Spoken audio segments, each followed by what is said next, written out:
In Minneapolis, a somber cloud hangs over the city following the tragic death of 37-year-old U.S. citizen Renee Nicole Good, a talented poet, writer, devoted mother of three, and Old Dominion University English graduate who had recently moved to the area, shot and killed by an ICE agent on January 7, 2026.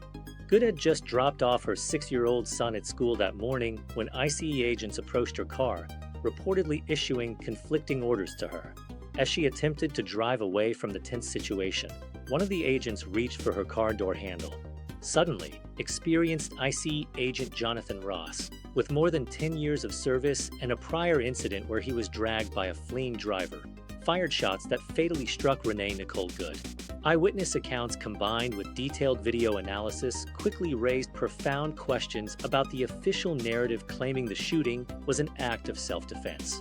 President Trump, Kristi Noem, and the Department of Homeland Security swiftly defended Agent Ross's actions, emphatically asserting that the shooting was a necessary measure taken in self-defense during a dangerous encounter. However, these official claims are sharply disputed by multiple eyewitnesses to the event and supporting video evidence, which indicate that Good was merely maneuvering her vehicle away from the shooter and posed no immediate threat to the agents. This heartbreaking incident has also brought intensified scrutiny to ICE's increased presence throughout the Minneapolis community, especially their highly controversial actions at Roosevelt High School that escalated local tensions.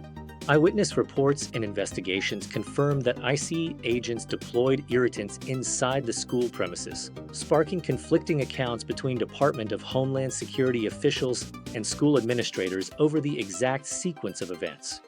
Former Minnesota Governor and Roosevelt High School alumnus Jesse Ventura publicly voiced his unwavering support for the brave educators and students who courageously stood up to the ICE agents during the confrontation.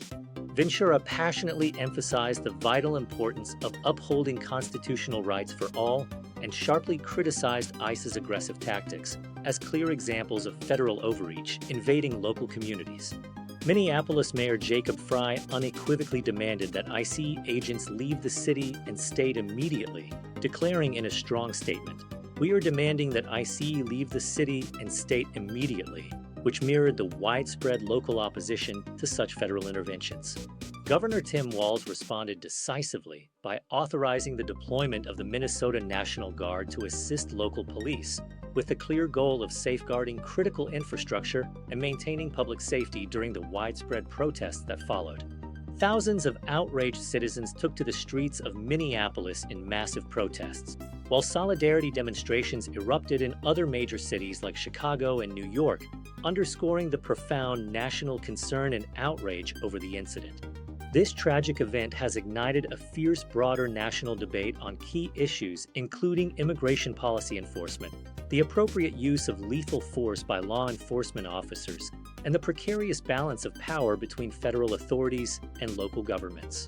The shooting starkly underscores the complex and often painful challenges communities face when grappling with rigid federal mandates that directly conflict with deeply held local values, inevitably sparking significant tension and public conflict.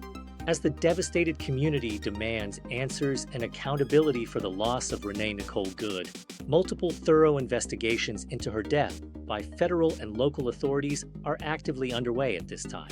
These comprehensive inquiries are focused on illuminating the precise circumstances surrounding the shooting and addressing the wider implications for law enforcement protocols, use of force standards, and vital community relations moving forward.